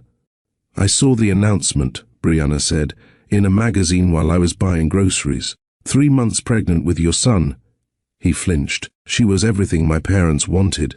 The senator's daughter with proper connections, understood the expectations of our world, but she was also genuinely kind. We built something real, eventually. Not the love I'd had with you, but something solid. And then she got sick. Cancer. Diagnosed when Caitlin was 7. She fought for 2 years. His eyes grew distant with memory. Watching her deteriorate, watching our daughter try to understand why her mother was disappearing piece by piece, it broke something in me, made me realize how much time I'd wasted on things that didn't matter. Is that when you started the foundation? After she died, yes. I pulled back from the family business, restructured my entire life around being present for Caitlin. The foundation was partly therapy, partly an attempt to build something she'd have been proud of, something that actually helped people instead of just accumulating wealth. Brianna studied him across the table, seeing the changes grief and fatherhood had carved into him. He wasn't the boy from college anymore, but neither was she the girl who'd believed in fairy tales. Grant doesn't need another absent father figure, she said firmly. He doesn't need someone who sends expensive gifts from business trips or shows up twice a year for birthdays. He needs consistency, reliability, emotional presence. I understand that. I've already restructured my life once for Caitlin. I can do it again, better this time, for both my children. Can you? She leaned forward. Because here's what terrifies me, Ronan. You have lawyers, money, a name that carries weight in this city. One phone call and you could petition for custody, and some judge might decide that your mansion and trust funds are better for Grant than my 2-bedroom apartment and nurse's salary. I would never. Your mother tried to buy me off and threatened legal warfare when I was pregnant and vulnerable. Forgive me if I don't immediately trust the Prescott family's promises. The words hung between them, sharp and true. Ronan didn't defend his mother, didn't make excuses. Instead, he pulled out his phone and opened a notes app. Then let's put it in writing. Right here, right now. No surprise custody battles. No using my resources to intimidate or control. Any legal arrangements we make will be joint decisions child-centered, with your input weighted equally to mine. He started typing. I'll have my personal attorney, not the family lawyers, draft something formal if you want. But Brianna, I give you my word. I'm not trying to take him from you. I just want the chance to know my son. She watched him type, this man who'd once promised to choose her over family pressure and failed. But people changed. Grief changed them. Parenthood changed them. The question was whether she could risk believing in those changes. If we do this, she said slowly, we start very slow. Supervised visits with me present. Gradual trust building. And Grant always has a voice in what happens. Always. Agreed. He's protective of me. If you say one word that makes him think I kept you from him deliberately, that his whole life is my fault, I would never, Ronan interrupted firmly. Everything I've learned in the last hour makes it clear who's responsible for this mess, and it's not you. You were alone, scared, facing down my family's power. You protected our son the only way you knew how. Our son. Hearing him say it sent something complicated through Brianna's chest. There's one more thing, she said. Your mother. I won't keep Grant from knowing his grandmother if you think that's important. But I also won't subject him to someone who saw him as a problem before he was even born. My mother and I will be having a very different kind of conversation after this, Ronan said, his voice carrying an edge she'd never heard before. About boundaries, honesty, and the damage her manipulations have caused. Grant's relationship with her, if any, will be entirely on your and his terms. They sat in silence for a moment, the initial confrontation giving way to something that felt almost like collaboration. The anger and pain remained, but underneath it, a shared goal, giving Grant the father he deserved. So where do we start? Ronan asked. Dinner. Tomorrow night, if you're free. You, me, and Grant. Somewhere neutral, casual. Let him ask questions, get to know you without pressure. And Caitlin? Brianna considered. Not yet. Let's let Grant process having a father before we complicate it with a sister. But soon, they should know each other. Agreed. Ronan pulled out his phone again. Give me your number, your real current number that no one can intercept. She recited it, watching him save it under her name. 10 years ago, her contact had probably been saved with a heart emoji or some inside joke. Now it was just Brianna Corbin, and somehow that felt appropriate. They were starting over, building something new from the ruins of what they'd lost. After 10 years of silence and pain, could you forgive like this? Would you be able to co-parent with someone whose family once tried to erase you? Drop your thoughts in the comments. I want to know if you think Brianna's making the right call or setting herself up for more heartbreak. And if this story is hitting home, please hit that like button and subscribe for more deep, honest storytelling about the messy, complicated reality of families. Brianna stood to leave, and Ronan stood as well, that old courtesy still ingrained. Thank you, he said quietly, "for giving me this chance. I know I don't deserve it." "You're right, you don't. But Grant deserves a father, and despite everything, I think you could be a good one." She walked out of the cafe into the late afternoon sun, leaving behind the man who'd once been her whole future and might now become her CO parent. The past couldn't be changed, but maybe, just maybe, they could build something better from its wreckage. 3 weeks had transformed everything and nothing at all. The Prescott Sports Complex looked like a carnival had taken residence for the day. Food trucks lined the parking lot, their competing aromas of grilled meat, kettle corn, and fried dough creating an olfactory celebration. Music pumped from speakers mounted near the main entrance, and kids in jerseys from a dozen different programs ran wild across the fields. Community Day had arrived, the annual celebration where new team rosters were announced and families gathered to kick off the season. Brianna stood near the entrance, scanning the crowd for Grant. She found him easily. He was near the basketball courts with Caitlin, both of them attempting trick shots and laughing when they missed spectacularly. 3 weeks ago, watching them together would have been unthinkable. Now it felt almost natural.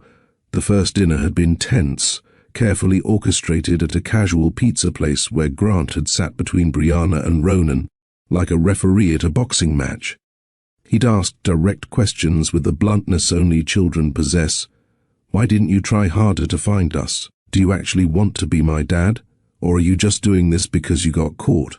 What happens if you get bored of me?" Ronan had answered each question honestly, never deflecting, never making excuses. By the end of the night, Grant hadn't called him Dad. That title remained unclaimed territory, but he'd agreed to another meeting. The second had been at a park, where Ronan had brought baseball equipment and shown Grant some techniques he'd learned as a kid. Brianna had watched from a bench, her heart doing complicated things as her son and his father tossed a ball back and forth, slowly building something fragile and new. By the third meeting, Grant had been the one asking when they'd see Ronan again, and when Ronan had gently suggested that maybe Grant might want to meet his half-sister, Grant had surprised them both by saying, "Yeah, okay." She seemed cool at the tryouts. That introduction had happened at an ice cream shop, neutral territory where the promise of sugar could smooth over any awkwardness.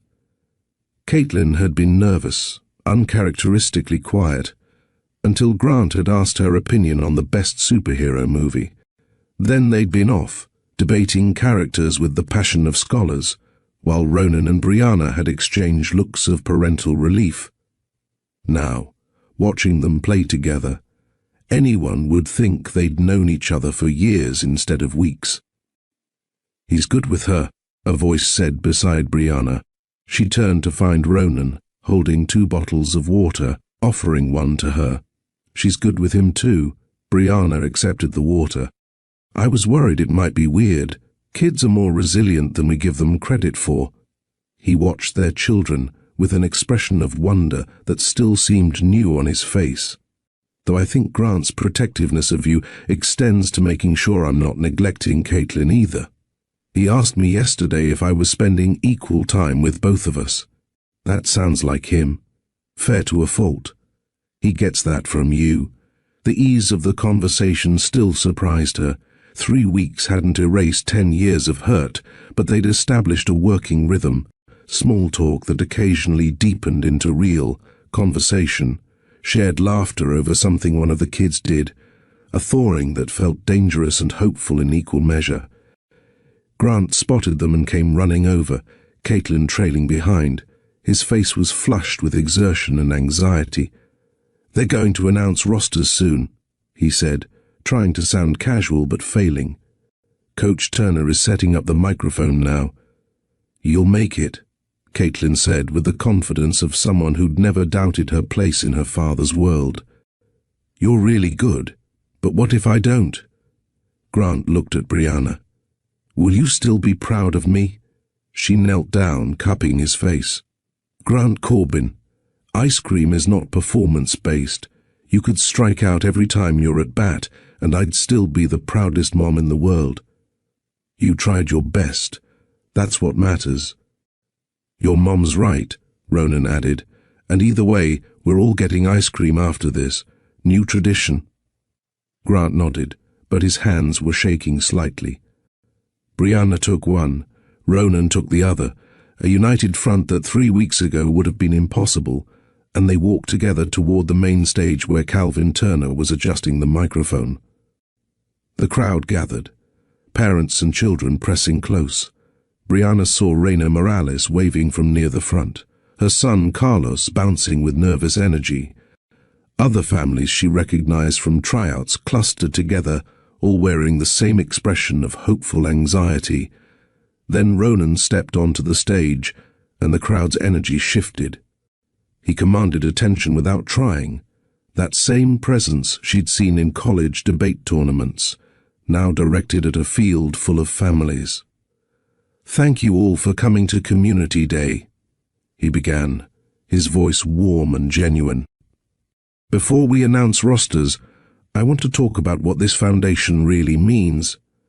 Brianna felt Grant's hand tighten in hers. "When I started this program, I told myself it was about giving underprivileged kids access to elite sports training, and that's part of it. But the real mission, the one I'm just fully understanding, is about second chances." He paused, his eyes scanning the crowd until they found hers. Second chances for kids who deserve opportunities regardless of their zip code.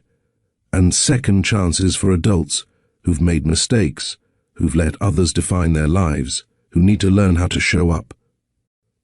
The crowd was silent now, hanging on his words. "I grew up in a world where relationships were transactional, where love was conditional on meeting certain expectations, maintaining certain appearances. I let that world shape my choices for too long. I let it cost me things, people, that mattered more than any business deal or family legacy. This foundation is my attempt to build something different, a place where showing up matters more than how much money you have, where effort is valued over pedigree, where second chances aren't just for kids, but for all of us trying to do better." He gestured for Caitlin to join him on stage. She climbed the stairs and he put his arm around her shoulders, the same gesture Brianna had seen 3 weeks ago that had torn her heart open. "Many of you know my daughter Caitlin.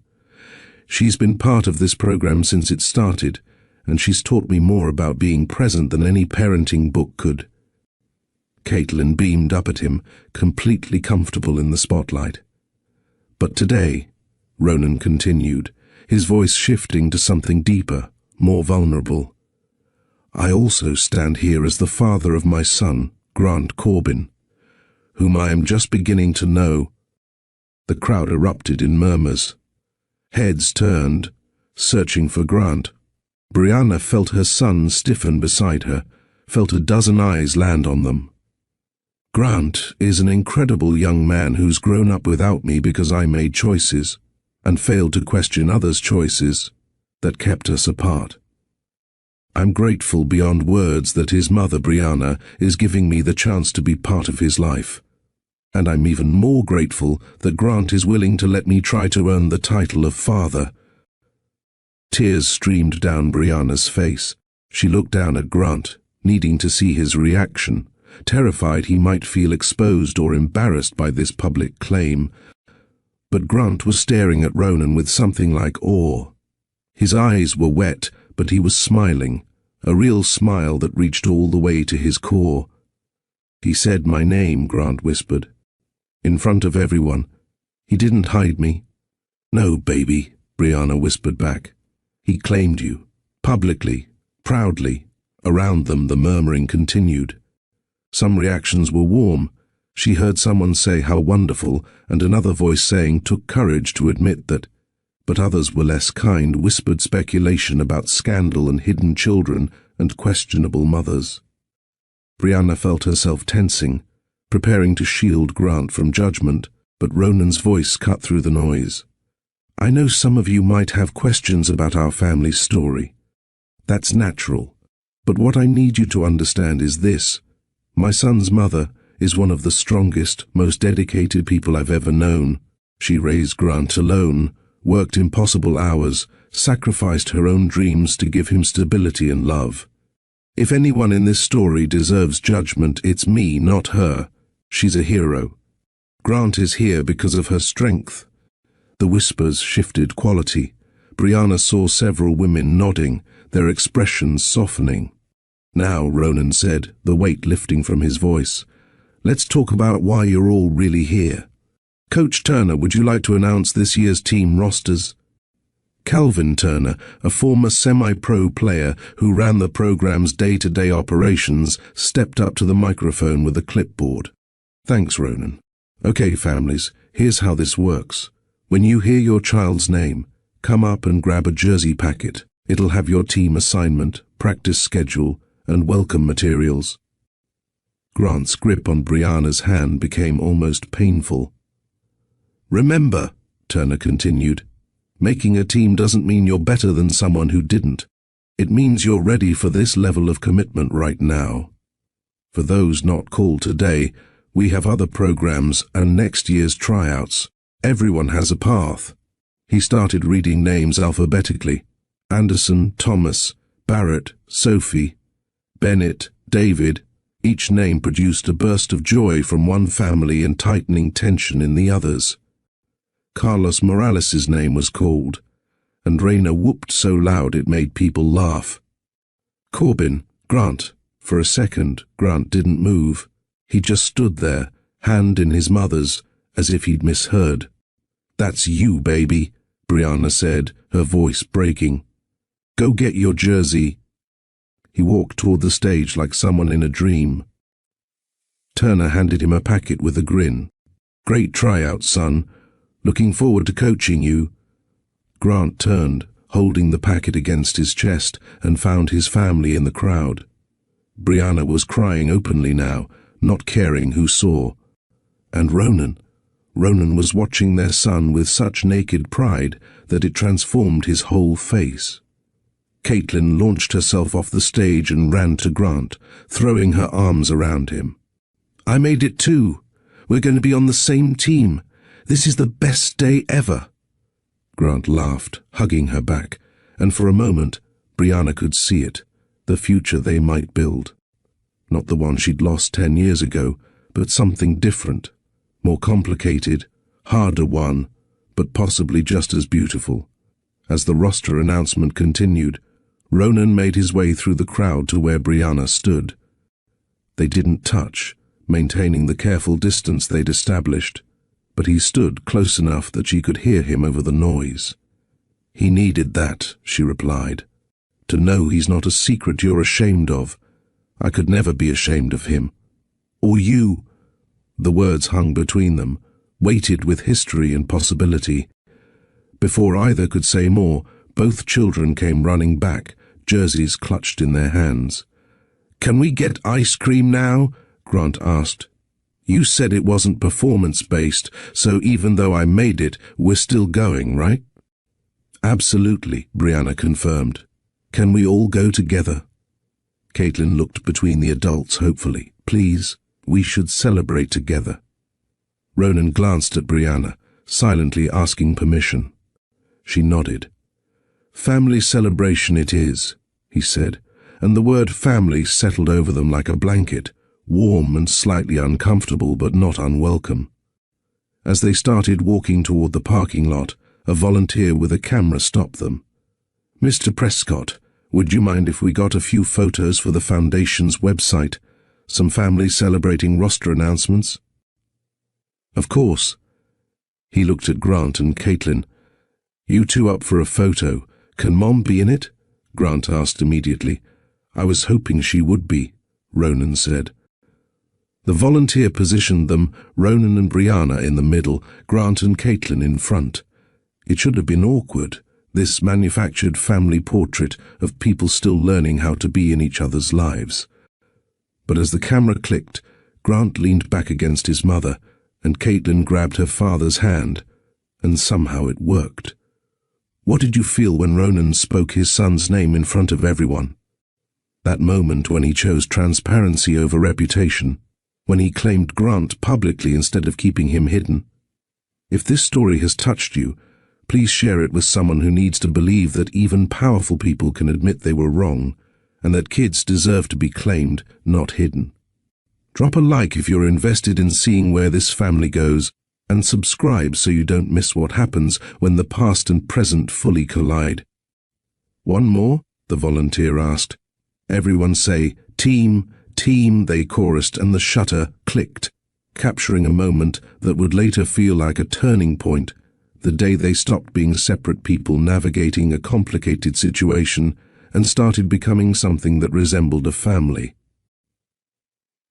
As they walked to their cars, Grant between his parents and Caitlin skipping ahead, Brianna felt the weight of dozens of eyes watching them. The Prescott heir with the son no one knew about, the single mother who'd kept secrets for 10 years, the children who were building a sibling relationship from scratch. Let them watch, she thought. Let them whisper. Her son had his father's name spoken proudly, had a jersey with his name on it, and had a sister who was already planning which ice cream flavors they should try. The story wasn't neat or simple, but it was theirs, and for the first time in 10 years, that felt like enough. The volunteer handed Ronan her phone so he could see the photo she'd just taken.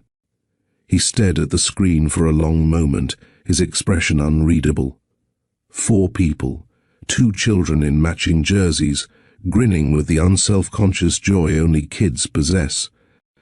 Behind them, 2 adults who'd loved and lost, and somehow found their way back to this moment. It looked like a family photo. Not the carefully staged portraits his mother had commissioned throughout his childhood, but something real, messy, honest. "Can we do a silly one?" Caitlin asked, already making a ridiculous face. "Absolutely," the volunteer laughed, raising her phone again. Grant joined in immediately, crossing his eyes and sticking out his tongue. Brianna found herself laughing, genuinely laughing, as Ronan attempted an exaggerated, shocked expression that made both kids dissolve into giggles. The camera clicked, capturing a moment of pure silliness that somehow mattered more than the serious shot. This was who they were trying to become, people who could laugh together despite everything, who could build joy from complicated foundations. "Perfect," the volunteer said, showing them the result. "I'll send these to your foundation email, Mr. Prescott." As she walked away, Grant and Caitlin immediately started begging to go throw a football they'd spotted near one of the fields. Ronan nodded permission, and they took off running, leaving the adults in a pocket of relative quiet amid the celebration chaos. "You know what Grant told me last week," Brianna said, watching the kids, "that I should join an adult rec league. Said I'm always telling him sports are good for building community, but I never play anything myself." Ronan smiled. "He's got a point. You were pretty competitive in college intramural volleyball, as I recall. That was a lifetime ago. Maybe. But the rec league at the complex has adult volleyball on Tuesday nights. Just saying." He paused, choosing his words carefully. "And if you wanted to join, I could make sure Grant gets picked up from school those days. Take him to the early kids' practice, then you could come straight from work." The offer was simple on the surface, but Brianna heard the subtext. "I want to support your life, not just co-parent our son. I want to make space for you to be more than just Grant's mother." "I'll think about it," she said, which was more than she would have said 3 weeks ago. They stood in comfortable silence for a moment, watching Grant teach Caitlin how to properly catch a football. Then Brianna noticed a figure near the parking lot, a woman in an expensive cream-colored suit, standing beside a black car, watching the festivities with an expression that could freeze fire. Lydia Prescott. Brianna's whole body tensed. Ronan followed her gaze and his jaw tightened. "She's not happy about today's speech," he said quietly. "Called me this morning. Suggested I was making a spectacle and inviting unnecessary scrutiny into family matters." "What did you tell her?" that Grant is family, and I'm done letting fear of scrutiny dictate how I live my life." He kept his eyes on his mother's distant figure. She threatened to pull her foundation board seat and tried to leverage family money. I told her the foundation would survive without Prescott Capital if necessary, but I wouldn't survive losing my son again. Brianna studied his profile, looking for cracks in his resolve. And if she escalates, if she tries to make things difficult for Grant or for me, then she'll discover I'm not the 22-year-old who let her orchestrate my life anymore. He turned to face Brianna directly. "I meant what I said up there. I let her define my choices once, and it cost me 10 years with my son. I won't make that mistake again."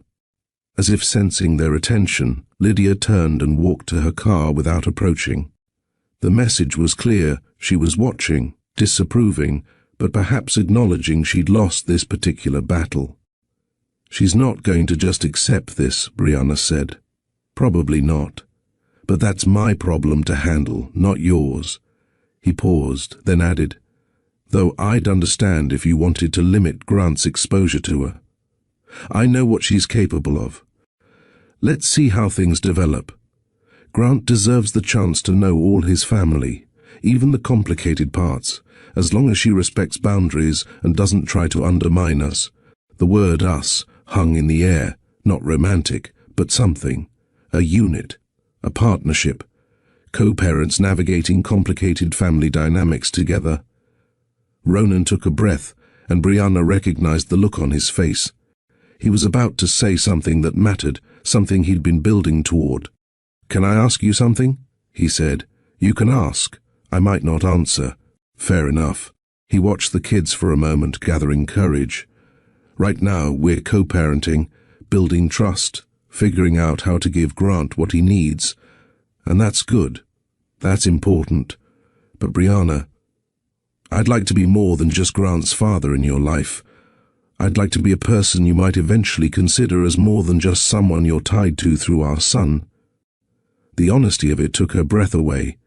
No games, no assumptions, just a vulnerable question from a man who'd learned the cost of not fighting for what mattered.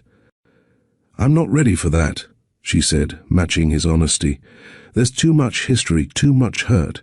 I can't just forget 10 years because you made a nice speech and showed up for a few weeks. I know, I'm not asking you to forget anything. But," she continued, and saw hope flicker in his eyes, "I'm not closing the door either. What I need is time. Proof that this version of you, the one who stands up to his mother and claims his son publicly, is real and permanent, not just temporary guilt. That's more than fair. I need to see you be consistent with Grant, to watch you navigate the hard parts of parenting, not just the fun baseball practices. I need to see how you handle it when he's angry or disappointed or testing boundaries. I understand, and I need you to understand that even if we never become anything more than CO parents, that has to be okay. Grant's well-being comes first. Always. Agreed." Ronan looked at her with an intensity that reminded her of the boy who debated with passion and loved with his whole heart. "But I also need you to know that I'm willing to do the work, to earn back trust I never should have lost, not because I think I'm owed a second chance, but because you and Grant deserve someone who shows up, consistently, even when it's hard." The vulnerability in his voice cracked something open in Brianna's chest. This wasn't the polished billionaire or the boy she'd loved in college. This was someone new, scarred by loss, humbled by mistakes, trying to build something better from the wreckage. "So we start from here," she said. "Not from 10 years ago, not from some fantasy of what could have been. From exactly where we are right now. Wiser," Ronan added. "And scared, but more honest than we've ever been." They stood side by side, watching their children play in the golden afternoon light. Grant was patiently explaining football rules to Caitlin, who was listening with exaggerated seriousness before launching into her own elaborate theory about why the ball should be called an egg instead. "They're going to be okay," Brianna said softly. "Whatever happens to us, they're building something real. They are. And maybe that's the second chance that matters most. Ronan's hand moved slowly, tentatively, toward hers. He didn't grab, didn't assume, just offered his palm, open and waiting. Brianna looked at their children, at the complex where past and present had collided, at this man who'd failed her once, but was trying desperately not to fail again. She took his hand. Not as a promise of romance or a guarantee of forever, just as an acknowledgement that they were in this together, navigating complicated waters, trying to build something stable for two kids who deserved better than the secrets and silences that had defined the past decade. "One day at a time," she said. "One day at a time," he agreed. "Here's what this story teaches us. Truths that matter, whether you're a parent, a child caught in the middle, or someone trying to build bridges after years of distance. You can't always control what people with power do to you." Brianna couldn't stop Lydia Prescott from manipulating the situation 10 years ago. She couldn't force Ronan to question his family's lies or fight harder to find her. But she could control whether fear or courage guided her choices moving forward. She could choose to give Grant a chance to know his father despite the risk, to build bridges instead of walls. Power imbalances are real, but they don't have to define every choice you make from that moment forward. Secrets, meant to protect, sometimes just delay necessary pain and steal time from the people they're meant to shield. Brianna thought she was protecting Grant by keeping him from the Prescott family's dysfunction and judgment. In her position, alone, vulnerable, facing a family with unlimited resources, that choice made sense. But that protection cost him 10 years of knowing his father, cost Ronan 10 years of his son's life, and cost all of them the relationship they might have built if truth had come first. Sometimes the kindest thing we can do is trust people with the truth, even when it's terrifying. Real parenthood isn't about biology or money. It's about presence, accountability, and showing up even when it's messy. Grant didn't need Ronan's billions or the Prescott name to be a good kid. He needed what Brianna gave him: consistent love, someone who showed up to every game, someone who made breakfast for dinner feel like an adventure instead of a compromise. Ronan is learning this now, understanding that being a father means more than providing resources. It means being there for the hard conversations, the boring evenings, the moments when your kid needs you to just sit with them in silence. And perhaps most importantly, second chances aren't clean slates. They're not about pretending nothing went wrong or erasing the past. They're earned through honesty, consistent action, and the humility to admit when you've failed. Ronan couldn't undo his absence or the pain his family caused, but he could show up now, do better now, build trust through actions rather than words. He could stand on a stage in front of hundreds of people and claim the son he'd never known, not hiding behind PR or carefully crafted statements, but speaking from honest vulnerability. Second chances are messy. They require the person who was hurt to take a risk on someone who already failed them once. They require the person who failed to accept that forgiveness isn't automatic and trust must be rebuilt brick by brick. They require both people to accept that the relationship going forward won't look like the one that was lost. It'll be something new, built on different foundations. Grant ran back over, football tucked under his arm, Caitlin right behind him. "Can we get ice cream now? Please?" he asked. Caitlin's never tried the place with the homemade waffle cones. "That's a crime against ice cream," Brianna declared, making both kids laugh. "Then we definitely have to go," Ronan said. "Can't have my daughter growing up culturally deprived." They walked toward the parking lot together, not a perfect family, but a real one. Complicated, scarred, still figuring out how to fit together, but trying. And in that trying, in that daily choice to show up and do better, they were writing new chapters. The story that started with a secret and a lie was becoming one about truth and second chances. not because anyone deserved it, but because two kids deserved parents who would choose honesty over convenience, presence over perfection.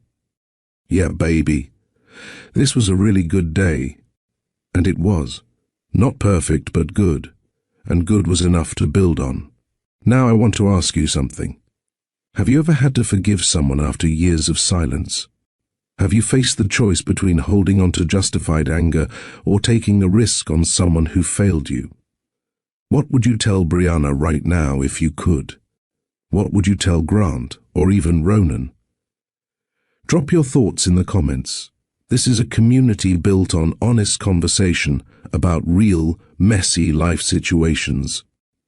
If this story moved you, if it made you think about your own relationships differently, hit that like button.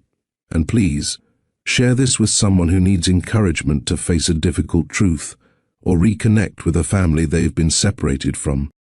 Sometimes the stories that hit hardest are the ones that remind us we're not alone in navigating complicated family dynamics. Subscribe to Mr. Steele Rich Stories for more powerful, moral-driven storytelling that doesn't shy away from life's complexity. These aren't just entertainment.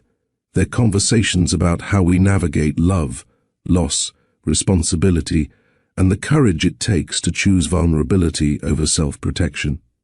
Hit that notification bell so you don't miss the next story. Because somewhere in these narratives about people trying to do better, you might find the permission or courage to write your own next chapter.